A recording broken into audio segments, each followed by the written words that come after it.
Good morning everyone, this video is for Vashi Maharashtra. So basically हमारे जो sir है वो 2006 से बच्चों को पढ़ा रहे हैं। मोर एजुकेशन के नाम से सर की क्लासेस चलती है, very provide live classes, recorded videos, notes and books. In this video will talk about your course, specialisation, best colleges for you, placements कैसी होंगी, सैलरी एक्सपेक्टेशंस क्या रहेंगी, इन सभी चीजों का डिटेल में डिस्कशन करेंगे। If you found this video informative then do like the video, hit the subscribe button, hit the bell icon. Thank you very much. ये वीडियो मैं बीटेक के स्टूडेंट्स के लिए बना रहा हूँ। बच्चों ने भी 12th क्लियर किया है, अब वो लोग बीटेक का प्लान कर रहे हैं। बीटेक में सबसे डिमांडिंग स्पेशलाइजेशन है जिसको अपन कंप्यूटर साइंस बोलते हैं।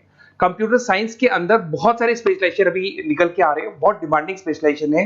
इसमें आपको मिलेगा आर्टिफिशियल इंटेलिजेंस है, डेटा साइंस है, रोबोटिक है, user experience, full stack development, cyber security, EV, ethical hacking मिलेगा आप लोग को, that is finance minor, fintech मिलेगा, गेम डिजाइनिंग मिलेगा आपको, क्लाउड कंप्यूटिंग मिलेगा। तो अपन लोग डिस्कस करेंगे इनको सारी एक एक करके, सबको डिटेल में डिस्कस करेंगे। उससे पहले गवर्नमेंट का अनाउंसमेंट देखते हैं कि बीटेक में इन स्पेशलाइजेशन का डिमांड कैसे आने वाला है। तो गवर्नमेंट ने अभी अभी अनाउंसमेंट किया है और न्यूज़पेपर में आया था, ये न्यूज़पेपर के अंदर डिटेल में आया था कि 2027 तक 42% काम आर्टिफिशियल इंटेलिजेंस और मशीन लर्निंग करेगी। एआई और एमएल ही सारा का सारा काम करने वाली है, और जिनको स्पेशलिस्ट है, एआई और एमएल का स्पेशलिस्ट है, उसकी जबरदस्त मांग आने वाली है। तो 2027 मान लो 3 या 4 साल में आ जाएगा। और अगर आज से आप बीटेक पे ये वाले स्पेशलाइजेशन चूज करते हो तो फ्यूचर में बहुत जबरदस्त डिमांड आने वाली है। पैकेज मान के चले, फ्रेशर्स को 6 लाख के ऊपर पैकेज मिलेगा, और ये पैकेज 15 लाख तक जाएगा उन लोगों के लिए जो फ्रेशर्स है। और अगर धीरे धीरे आपको एक्सपीरियंस हो जाएगा तो पैकेज 25-30 लाख तक जाएगा। अपन इनको सबको डिटेल में डिस्कस करने वाले हैं। सबसे पहले अपन स्टार्ट करते हैं फर्स्ट वाला, artificial intelligence and machine learning दिखाई देगा आपको। देखिए बड़ा इंटरेस्टिंग स्पेशलाइजेशन है। अगर आप एआई एमएल की बात करें तो आप लोगों ने चैट जीपीटी देखा होगा, बार्ड देखा होगा। आजकल करीब करीब बच्चा भी चैट जीपीटी को यूज कर रहा है। अगर मैं आर्टिफिशियल इंटेलिजेंस की बात करूं तो मतलब सारा का सारा जो काम है वो मशीन्स करेंगे। अगर आप छोटा सा एग्जांपल है, ऑटोमोबाइल की बात करते हैं तो ऑटोमोबाइल में आप टेस्ला का एग्जांपल ले सकते हो। टेस्ला कंपनी की जो कार है वो सेल्फ ड्रिवन है। तो मशीन को आपने पूरी टेक्नोलॉजी को समझा दिया, अब मशीन उस काम को करेगी। इसको क्या बोलेंगे? आर्टिफिशियल इंटेलिजेंस बोलेंगे। बहुत सारी कंपनीज हैं इसमें, हेल्थ केयर में, फाइनेंस में, ऑटोमोबाइल में, रिटेल में, टेक्नोलॉजी में, हर जगह पे जॉब की रिक्वायरमेंट है। हर कंपनी को जॉब का रिक्वायरमेंट है। अगर आप हेल्थ केयर की बात करेंगे तो हेल्थ केयर कंपनीज को रिक्वायरमेंट है, फाइनेंस में पेपाल हो गया उसको रिक्वायरमेंट है, ऑटोमोबाइल में टेस्ला हो गई, बड़ी बड़ी कंपनीज हैं जो अपनी सारी की सारी गाड़ियों को ऑटोमेटिक करने के मूड में, तो वहां पे रिक्वायरमेंट होगा। रिटेल कंपनीज में, अमेजन में, वॉलमार्ट में रिक्वायरमेंट है, और भी बहुत सारी कंपनीज हैं, आपका फेसबुक है, नेटफ्लिक्स है, सब जगह पे एआई का रिक्वायरमेंट तो आने ही वाला है। तो आप ये मान के चले जबरदस्त डिमांडिंग कोर्स है। अगर आपका प्लान करते हैं तो बहुत अच्छे पैकेजेस लगने वाले हैं आपके। सेकंड कोर्स अगर अपन देखें तो आपको दिखाई देगा, ये तो एआई एमएल की बात हो गई। सेकंड कोर्स की अपन बात करते हैं, that is BSc in data science. बहुत इंटरेस्टिंग कोर्स है, और साथ ही साथ यहां पर पैकेजेस बहुत अच्छे लगते हैं, और आप जो जॉब करेंगे टॉप मैनेजमेंट वाली जॉब करेंगे। अब स्टूडेंट्स कहते हैं सर टॉप मैनेजमेंट का मतलब क्या हुआ? अरे डेटा साइंस के अंदर एक कंपनी का पुराना डेटा लेंगे, आप उसका पूरा एनालिसिस करेंगे, एनालिसिस करके आप टॉप मैनेजमेंट को बताएंगे कि आपके प्रॉस क्या है, कौन से पॉजिटिव और नेगेटिव पार्ट क्या है, क्या चीजें अपने को और करनी चाहिए जिससे कि अपनी सेल, अपना प्रॉफिट क्या हो जाएगा, इंक्रीज हो जाएगा। तो कहीं ना कहीं टॉप मैनेजमेंट का जो पूरा डायरेक्शन है वो डेटा साइंटिस्ट देते हैं। तो डेटा साइंटिस्ट कहीं ना कहीं एक कंपनी का एसेट बन जाता है, क्योंकि वो टॉप मैनेजमेंट के साथ मिलकर काम करते हैं। तो डेटा साइंस की जबरदस्त रिक्वायरमेंट है, क्योंकि पूरा का पूरा बिजनेस का डायरेक्शन डेटा साइंटिस्ट चेंज कर देता है। और कहीं ना कहीं करोड़ों रुपए कमा के भी कौन देगा? कंपनी को डेटा साइंटिस्ट कमा के देगा। ऐसे बहुत सारी कंपनीज है, ई कॉमर्स, रिटेल कंपनी में जॉब लग सकती है, फाइनेंस में, हेल्थ केयर, टेक्नोलॉजी, सब जगह पे जॉब लग सकता है आप लोग का। वही ई कॉमर्स में वॉलमार्ट को, अमेजन को जरूरत पड़ेगी आपको। फाइनेंस कंपनी में जेपी मॉर्गन, आपने सुना होगा, गोल्ड स्टैक सुना होगा, वहां पे जॉब लग सकता है। ऐसे करके आपको टेक्नोलॉजी के अंदर आपका गूगल, नेटफ्लिक्स में जॉब लग सकता है। और ट्रांसपोर्टेशन कंपनी यूपीएस, उबर वगैरह में आपका जॉब लग सकता है। पैकेजेस बहुत अच्छे मिलेंगे, हर जगह पे अच्छा खासा रिक्वायरमेंट है इनका सबका। फिर आते हैं अपन नेक्स्ट, आपको स्पेशलाइजेशन मिलेगा, बड़ा इंटरेस्टिंग स्पेशलाइजेशन मिलेगा आपको, that is RPA, that is robotic process automation. अगर आप देखें तो आजकल सारा का सारा जो काम है मशीन ही करती है। एक छोटा सा एग्जांपल लेता हूं, बैंक के अंदर अगर आप एटीएम में जाते हैं तो एटीएम से आप पैसा निकाल भी सकते हैं, पैसा डिपॉजिट भी कर सकते हैं। तो एक मशीन काम कर रही है, एक रोबोट काम कर रहे हैं। तो कहीं ना कहीं हर जगह पे रोबोट्स की जरूरत पड़ने वाली है। और इवन अगर आपने दुबई का टेक शो देखा होगा तो वहां पर रोबोट सफाई कर रहे हैं। मशीन ऐसी बना दी गई है कि कहीं भी अगर आपको गंदगी दिखाई दे तो मशीन अपने आप सफाई कर देगी। तो सफाई कर्मचारियों की जरूरत नहीं पड़ने वाली। तो देखो इसमें हेल्थ केयर, फाइनेंस के अंदर आपको रिक्वायरमेंट रहेगा। बैंकिंग फाइनेंस के अंदर आपका जेपी मॉर्गन, एचडीएफसी बैंक, कोई भी बैंक हो, हर बैंक को रिक्वायरमेंट रहेगा। एचडीएफसी बैंक, आपको अगर एटीएम डिजाइन करना है या कोई नई टेक्नोलॉजी डिजाइन करनी है तो बैंक की जरूरत तो पड़ेगी, बैंक वाले रखेंगे आपको। हेल्थ केयर के अंदर आपकी रिक्वायरमेंट होगी, मैन्युफैक्चरिंग कंपनीज में रिक्वायरमेंट होगी, रिटेल कंपनीज में रिक्वायरमेंट होगी, आईटी कंपनीज में रिक्वायरमेंट होगी। हर जगह पे आपकी रिक्वायरमेंट तो रहेगी ही रहेगी। फिर से आते हैं, नेक्स्ट स्पेशलाइजेशन आपको मिलने वाला है, बड़ा इंटरेस्टिंग स्पेशलाइजेशन मिलेगा आपको, that is UX and UI, जिसको बोलते हैं यूजर एक्सपीरियंस। अगर मैं यूजर एक्सपीरियंस की बात करता हूं तो बेसिकली जब अपन वेबसाइट को डिजाइन करते हैं तो वेबसाइट का एक यूजर फ्रेंडली होता है। यूजर फ्रेंडली का मतलब अगर आप अमेजन, फ्लिपकार्ट, किसी उबर, ओला, इनकी वेबसाइट पे जाते हैं तो फटाफट आप बाई कर सकते हो, जो भी प्रोडक्ट ढूंढना है ढूंढ सकते हो। तो जो वेबसाइट है उसका कलर कॉम्बिनेशन क्या होगा, उसकी थीम क्या होगी, वो यूजर फ्रेंडली है कि नहीं है, ये सारी चीजें कौन करता है, यूजर एक्सपीरियंस करता है। तो वेबसाइट डिजाइनिंग का काम है इसमें, और कलर कॉम्बिनेशन, थीम, तो ये कहीं ना कहीं क्रिएटिविटी इसके अंदर होनी चाहिए। जिसमें क्रिएटिविटी है वो सॉफ्टवेयर बनाएगा, एप्स बनाएगा, वेबसाइट बनाएगा। ई कॉमर्स कंपनीज में इसका रिक्वायरमेंट रहेगा, फाइनेंस कंपनीज में रिक्वायरमेंट रहेगा, हेल्थ केयर, एजुकेशन कंपनीज में आपका Google, Apple, Facebook, Microsoft, IBM, ये कंपनीज को रिक्वायरमेंट रहेगा। तो बड़ा इंटरेस्टिंग स्पेशलाइजेशन है, और साथ के साथ में पीडीएफ डिस्क्रिप्शन में डालने वाला हूं और डिटेल में मिल जाएगा आपको। ऐसे एक मिलने वाला है BTech in full stack development.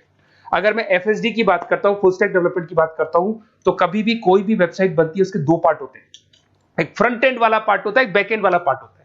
अगर मैं फ्रंट एंड वाले पार्ट की बात करूं तो यूजर एक्सपीरियंस वाला पार्ट आएगा उसमें। अगर मैं बैक एंड की बात करता हूं, वेबसाइट पे आपको डेटा डालना है, कुछ अपलोड करना है, कुछ जो होता है ना एडमिन पार्ट होता है, तो एडमिन पार्ट के अंदर जो भी बैक एंड वाला पार्ट है वो सारा का सारा एफएसडी, फुल स्टैक डेवलपमेंट, उसको हैंडल करता है। हर जगह पे इसका रिक्वायरमेंट रहेगा। E commerce, banking, finance, health care, startups, वही सारी कंपनीज है, Google, Amazon, Facebook, Microsoft. Startup तो कहने का मतलब है ये कंपनीज तो है ही है, ये तो बड़ी कंपनीज है, इसकी रिक्वायरमेंट तो रहेगी। पर अगर देखा जाए तो एक छोटे से छोटा बिजनेसमैन भी वेबसाइट बनवाते हैं। तो हर जगह पे फ्रंट एंड का, बैक एंड का रिक्वायरमेंट रहेगा। फ्रंट एंड वाला पार्ट यूएक्स हैंडल करता है, बैक एंड वाला पार्ट एफएसडी हैंडल करता है। तो ये भी अच्छा स्पेशलाइजेशन है, इसके अंदर भी बच्चे एक्सेल करते हैं और बहुत अच्छा अर्निंग करते हैं। ये मैं पीडीएफ डिस्क्रिप्शन में डालूंगा तो वहां से आपको मिल जाएगा। फिर मिलेगा आपको BTech in cyber security and forensic, बहुत इंटरेस्टिंग है। अगर मैं साइबर सिक्योरिटी की बात करूं तो आज का जो डिमांडिंग कोर्स है ये है। क्यों? उसका रीजन है, अगर आप देखें तो जैसे जैसे आपका डेटा ऑनलाइन जाता जा रहा है, आपके सारे ट्रांजेक्शंस ऑनलाइन हो रहे हैं, बैंक के सारे ट्रांजेक्शंस ऑनलाइन कर रहे हो, इवन आपका फेसबुक, इंस्टा पे आप डेटा डालते हो, मतलब फोटोज वगैरह डालते हो। अगर फेसबुक, इंस्टा हैक हो गया या बैंक अकाउंट हैक हो गया तो सोचो आपका सारा पैसा गायब हो जाएगा। तो कहने का मतलब है साइबर सिक्योरिटी का डिमांड तो बहुत जबरदस्त आने वाला है, क्योंकि जैसे जैसे चीजें ऑनलाइन होती जा रही है सिक्योरिटी सिस्टम्स तो उसमें लगानी पड़ेगी। उसके अलावा फॉरेंसिक है, बड़ा इंटरेस्टिंग है। फॉरेंसिक आपने सुना होगा, गवर्नमेंट जॉब्स लग सकती है, सीबीआई में जॉब लग सकती है फॉरेंसिक के अंदर। आपने देखा होगा कि वो लोग डीएनए टेस्ट कर रहे हैं, फॉरेंसिक के अंदर आता है सारी चीजें। उसके अलावा वो आपका फेस टेस्ट कर रहे हैं, रेटिना टेस्ट कर रहे हैं, थंब टेस्ट कर रहे हैं, ठीक है। तो ये सारी चीजें जो होता है ना, कई बार कोई क्राइम हो गया, क्राइम स्पॉट पे जाके आप चीजें देख रहे हो तो फॉरेंसिक में आते हैं। तो इसमें सब जगह पे फाइनेंस, गवर्नमेंट एजेंसीज, डिफेंस में लग सकते हो आप, हेल्थ केयर हो गया, टेक्नोलॉजी हो गया, यहाँ पे तो गवर्नमेंट एजेंसीज को जरूरत है, दिख रहा है, एफबीआई, एनआईए, यहाँ पे आपकी रिक्वायरमेंट हो सकती है। टेक कंपनीज में आपका जैसे गूगल, माइक्रोसॉफ्ट में रिक्वायरमेंट होगा। उसके बाद साइबर सिक्योरिटी फिल्म्स में रिक्वायरमेंट हो सकता है आपका, फाइनेंशियल इंस्टीट्यूट्स है, जेपी मॉर्गन है, तो ये जितनी बड़ी बड़ी कंपनीज है यहाँ आपका रिक्वायरमेंट हो सकता है। तो ये अच्छा जॉब है, डिपेंड करता है कि आपका इंटरेस्ट किधर है। अगर आपका इंटरेस्ट थोड़ा सा साइबर क्राइम के अंदर है तो शायद आपको उसमें अच्छा एक्सेल मिल सकता है। सबसे इंपॉर्टेंट स्पेशलाइजेशन जो अभी डिमांडिंग आने वाला है, that is electronic vehicles, that is electronic engineering में ईवी का डिमांड बहुत ज्यादा आने वाला है।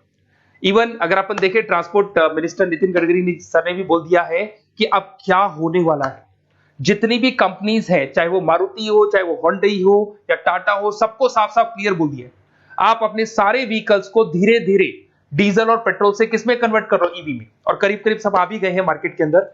तो जब ये ईवी में कन्वर्ट होंगे तो वहां पर कन्वर्जन करने के लिए जो टेक्नोलॉजी डिजाइन होगी उसमें आपका भी कंट्रीब्यूशन होगा। तो जब ईवी कंपनी के अंदर आपकी जॉब लगेगी तो आपको कहीं ना कहीं आपको टेक्नोलॉजी डेवलपमेंट करने में हेल्प मिलेगा। तो ऑटोमोबाइल कंपनियां ईवी में कन्वर्ट होने वाली, तो ऑटोमोबाइल कंपनी में आपको जॉब मिल सकता है, ऑटोमोबाइल इंडस्ट्री में जॉब मिल सकता है, रिन्यूएबल एनर्जी में जॉब मिल सकता है, इलेक्ट्रॉनिक मैन्युफैक्चरिंग में जॉब मिल सकता है, गवर्नमेंट पॉलिसीज मेकिंग में जॉब मिल सकता है, टेस्ला हो गया, उसके बाद में रिविन हो गया। वैसे तो आजकल तो टाटा, होंडई, मारुति सब ईवी में कन्वर्ट होने वाली, तो कहीं भी आपको जॉब मिल सकता है। और इसका डिमांडिंग कोर्स है, आज मार्केट में ईवी की रिक्वायरमेंट है तो इसका डिमांड तो रहेगा ही रहेगा। उसके बाद में नेक्स्ट आपका आता है दैट इज एथिकल हैकिंग। बड़ा इंटरेस्टिंग है, इसमें दिखाई देगा protecting the information system and network. तो एथिकल हैकिंग की बात करें ना, तो आप अपने नेटवर्क को प्रोटेक्ट करते हैं, कोई कहीं गोलमाल नहीं हो जाए, कोई चीटिंग नहीं हो जाए। एथिकल हैकर बन सकते हैं, सिक्योरिटी एनालिस्ट बन सकते हैं, उसके बाद में साइबर सिक्योरिटी कंसल्टेंट बन सकते हैं, इंफॉर्मेशन सिक्योरिटी मैनेजर बन सकते हैं, तो फोरेंसिक कंप्यूटर एनालिस्ट बन सकते हैं। तो बहुत सारे ऑप्शंस अवेलेबल है और हर कंपनी को रिक्वायरमेंट है, चाहे विप्रो है, इन्फोसिस है, टीसीएस है, HCL है, रिलायंस इंडस्ट्री है। तो हर कंपनी को जहां भी लग रहा है कि कहीं एथिकल हैकिंग की रिक्वायरमेंट है तो ये कंपनीज को आपका रिक्वायरमेंट रहेगा ही रहेगा। उसके बाद में बड़ा इंटरेस्टिंग है भैया, that is finance minor in fintech. अब ये फाइनेंस माइनर इन फिनटेक का मतलब क्या है, इसको समझना। देखिए, फिनटेक का मतलब है कहीं ना कहीं आप टेक्नोलॉजी के साथ अटैच हो रहे हैं, और अगर आप बीटेक का प्लान कर रहे हैं तो टेक्नोलॉजी तो होगी, उसके साथ फाइनेंस को अटैच किया जा रहा है। अब ये है क्या, अगर मान लो कोई सॉफ्टवेयर बना रहे हो बैंक के लिए, तो उसमें कहीं ना कहीं फाइनेंस डिपार्टमेंट की हेल्प किसको लेनी पड़ेगी, बीटेक वाले को लेनी पड़ेगी। बीटेक को सॉफ्टवेयर बनाना आता है, बीटेक को कोडिंग बनानी आती है, बट बीटेक को फाइनेंस नहीं पता, डेबिट क्या होता है, क्रेडिट क्या होता है, पैसा आएगा कहां से, जाएगा कहां से, वो उसको नहीं पता। तो वो फाइनेंस वाले के साथ मिलकर उस पर्टिकुलर सॉफ्टवेयर को डिजाइन करेगा।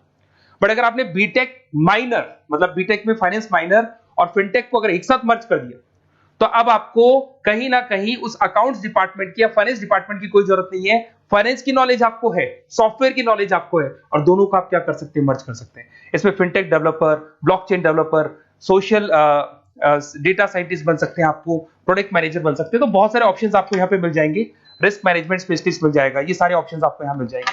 उसके बाद में एक और स्पेशलाइजेशन आता है, कंपनीज यहाँ पे देखो पेटीएम, फोन पे, भारत पे। अरे भैया, जब वो ऑनलाइन पेमेंट्स होंगे तो वहां अकाउंट्स डिपार्टमेंट का और आईटी डिपार्टमेंट की जरूरत पड़ेगी, दोनों मिलाकर एक ही आदमी काम कर रहा है, तो उसकी मार्केट में डिमांड रहेगी रहेगी। सारी बैंक्स, सारी की सारी ऑनलाइन कंपनी जो पेटीएम, जो ऑनलाइन पेमेंट करती है, उसमें रिक्वायरमेंट रहेगा आपका भारत पे, Razorpay, HDFC bank, ICICI bank, Wipro, हर कंपनी में आपकी रिक्वायरमेंट रहने वाली। उसके बाद में बड़ा इंटरेस्टिंग है, that is game designing animation. जो स्टूडेंट्स जो क्रिएटिविटी में रखते हैं, उनका दिमाग चलता है, क्रिएटिव माइंड है, वो गेम डिजाइन करना चाहते हैं, वो थीम डिजाइन करना चाहते हैं, वो कैरेक्टर डिजाइन करना चाहते हैं, वहां पर कुछ स्टूडेंट्स होते हैं जो गेम डिजाइनिंग में अपना करियर बनाना चाहते हैं। जबरदस्त रिक्वायरमेंट है, क्योंकि आज बच्चा अगर आप देखें तो बहुत सारे गेम्स हैं जो बच्चे खेलते रहते हैं। तो उन गेम डिजाइनिंग में आपको क्या क्या स्पेशलाइजेशन हो सकते हैं, आप game developer, game designer, animator, 3D modular, text artist बन सकते हैं, लेवल डिजाइनर बन सकते हैं। तो बहुत सारे ऑप्शन है इसके अंदर, और बहुत सारी प्राइवेट कंपनीज मिलेंगी आपको, जैसे 99 गेम्स मिल जाएगा आपको, टाटा की कंपनी मिल जाएगी, इधर से बहुत सारी कंपनीज है जहां पे आपकी जॉब लग सकती है। तो ये सारा डिस्कशन मेरे को करना था आप लोगों से, साथ के साथ थोड़ा सा मैं बताता हूँ। बेसिकली मैं 2006 से पढ़ा रहा हूँ, 2006 से पढ़ा रहा हूँ। मेरे पास ऑनलाइन, ऑफलाइन, रिकॉर्डेड सारे बोर्ड पे बच्चे आते हैं पढ़ने के लिए, तो उनसे मेरा डिस्कशन भी होता रहता है कि कौन सा कॉलेज कैसा है, कहाँ पर जॉब्स अच्छी लग रही है, कहाँ पे प्लेसमेंट्स अच्छे हो रहे हैं। तो मैं एक एक चीज को डिस्कस करने के बाद में एक कंक्लूजन पहुंचा हूं कि बेस्ट कॉलेज कौन कौन से होंगे। तो आप जब डिस्कस करेंगे, फोन वोन करेंगे मेरे को, ये नंबर है मेरा, साथ के साथ डिस्क्रिप्शन में मैं लिंक भी डाल रहा हूँ, तो वहां पे आप फॉर्म भर दें, एक छोटा सा फॉर्म है वो भर दें, या व्हाट्सएप के ऊपर मेरे को डिटेल शेयर कर दें, या फिर आपके पास टाइम है तो आप इस नंबर पे कॉल भी कर सकते हैं, या आप डिटेल शेयर करेंगे तो मेरी टीम या मैं कॉल करूंगा आप लोग को, और अपन यहाँ पे बेस्ट कॉलेज ढूंढेंगे। जो बेस्ट से बेस्ट कॉलेज होगा और जो स्पेशलाइजेशन आपको रिक्वायरमेंट होगी उसके अकॉर्डिंग जो भी बेस्ट कॉलेज होगा वो मैं आपको प्रोवाइड करूंगा। कहीं भी कोई डाउट हो, ये मेरा नंबर है, इस पे कॉल कर सकते हैं। साथ के साथ बस इतना सा लिख के भेज देना कि I want to do BTech, कहां से बिलोंग करते हैं, कहां से आपको बीटेक करना है, और आपका फोन नंबर, ये 4-5 चीजें लिख के भेज दो मेरे को, या फिर नीचे डिस्क्रिप्शन में जाएंगे तो आप फॉर्म भर देना आप, और या फिर इस नंबर पे कॉल करके या व्हाट्सएप कर देना। Best of luck for your examinations, और कहीं भी आपको कैरियर में कोई डाउट हो, मेरा नंबर है, आप कभी भी मेरे को कॉल कर सकते हैं। Okay, best of luck.